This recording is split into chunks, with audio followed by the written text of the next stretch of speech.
honestly, that kid's like maybe 10, 11, 12 years old. Probably a massive LeBron James fan. And again, don't ever jump out there and try to meet your heroes because you will be disappointed. Something just shifted in the NBA conversation around LeBron James. And you could feel it instantly the moment that viral clip started spreading, because this wasn't just another highlight. This wasn't just another media take. This was one of those moments where the internet flips on you in real time. 1 second you're controlling the narrative. The next second fans are using your own words against you. And right now that's exactly what's happening to LeBron. The same fans who defend him every day suddenly started questioning him, mocking him, and even comparing him again to Michael Jordan in ways that hit a lot harder than usual. And the crazy part is it didn't even take a full game. It took one clip. The clip itself didn't look like a disaster at first glance. It wasn't some horrible turnover or an airball that immediately screams, "This is bad." It was more subtle than that, and that's why it blew up the way it did. It was about body language, decision-making, and the exact type of moment where fans expect a superstar to take over. Instead, what people saw didn't match the image LeBron has spent years building. And once that disconnect hits social media, there's no controlling it anymore. Because fans don't just watch the play, they interpret it. They turn it into a statement about who you are as a player. To be honest, it's something I haven't been able to master in my career. Going left with my MIDI, I feel really effective with that. Going right has always been a little like, sometimes my balance is off. Sometimes I don't know if I should fade on the shot or if I should go straight up and down. And it's always kind of messed with me mentally. Here's the part nobody is talking about. LeBron's biggest strength might actually be the thing that hurts him most in moments like this. His ability to think the game, to read defenses, to trust teammates, to make the right basketball play. That's what has made him one of the smartest players ever. But in moments where fans expect dominance, that same mindset can look like hesitation. And hesitation is the one thing people never forgive in superstars. Because when fans think of greatness, they don't think of correct decisions. They think of takeover moments. They think of killers. And that's exactly why this clip backfired the way it did. Because the internet didn't just see a play, they saw a narrative. They saw another moment they could add to the ongoing argument that LeBron doesn't have that same killer mentality as players like Michael Jordan or Kobe Bryant. Whether that's fair or not doesn't even matter anymore. Once the narrative starts trending, it becomes reality for a lot of people. And suddenly the conversation shifts from LeBron is one of the greatest ever to why does this keep happening? Melo will find your weakness immediately. He will know it 100%. And he'll keep it in his pocket to use it when he needs to use it. Right. LeBron will make it to where you're not allowed to play. Like you can't even be on the floor right now. We're going to expose it. Can't leave it in my pocket. Got to beat you now with it until you call a timeout. Right. This is where it gets dangerous, because LeBron's career has always been judged differently than almost anyone in NBA history. Most players get evaluated based on what they accomplish. LeBron gets evaluated based on what people feel he should have done differently. If he passes in a big moment, it becomes a problem. If he shoots and misses, it becomes a problem. If he dominates, people expect it. If he doesn't, it becomes a headline. That level of scrutiny is almost impossible to escape. And this viral clip just dropped him right back into that cycle again. It happened in the 2020 finals when I played in the finals.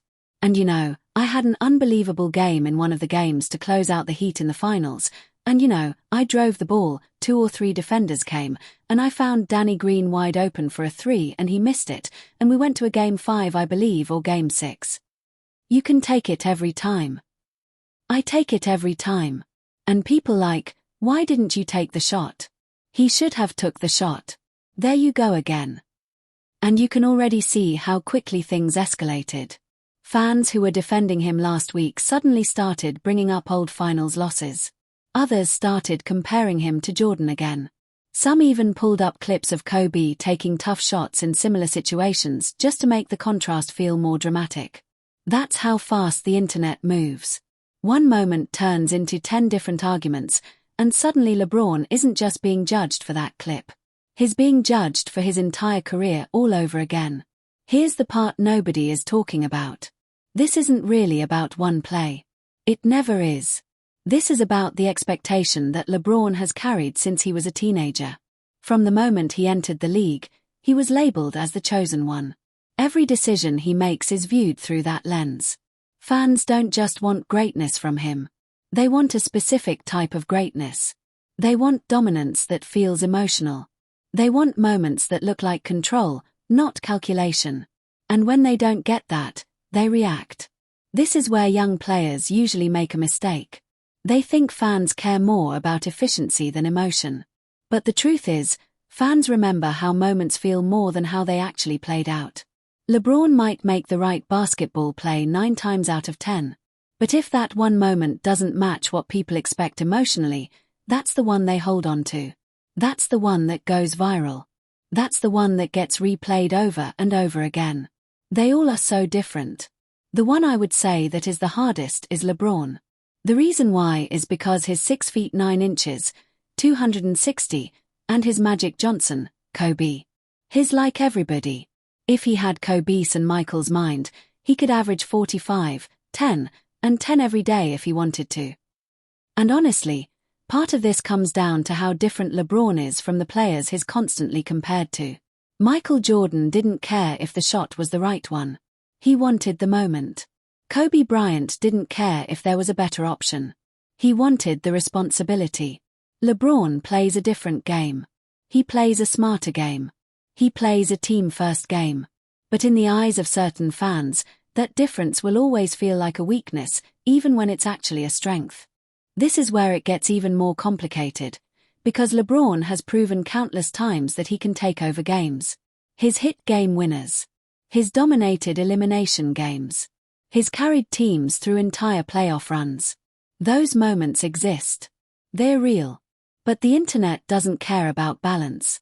It cares about the most recent impression. And right now, the most recent impression is that viral clip. That's what people are reacting to. That's what's shaping the conversation. He's so smart. Out of the 3 of them, he's the worst scorer coming into the league out of the 3 and surpassing them. And once that conversation starts, it brings everything else back into play. The GOAT debate, the finals record, the killer mentality argument, the comparisons to Jordan and Kobe, it all comes rushing back at once. That's what makes moments like this so powerful. They don't just stand on their own. They connect to everything else people already believe. If someone already thinks LeBron lacks that killer instinct, this clip becomes proof. If someone already believes he's the greatest ever, they defend it. But the middle ground disappears. Here's the part nobody is talking about. LeBron might actually be a victim of his own consistency. Because when you've been great for this long, people stop being impressed by greatness. They start looking for flaws instead. They start looking for reasons to bring you back down to earth. And when they find one, even if it's small, it gets amplified. That's what's happening right now. This isn't about whether LeBron is still elite. It's about people wanting to reframe the conversation. And you can't ignore how social media plays into all of this. Back in the Jordan era, moments were remembered, but they weren't dissected instantly by millions of people. Now, every single play can become a viral clip within seconds. Every reaction becomes a meme. Every decision gets analyzed from 10 different angles. That environment makes it almost impossible for players to control their own narrative, especially someone like LeBron, who has been in the spotlight longer than almost anyone.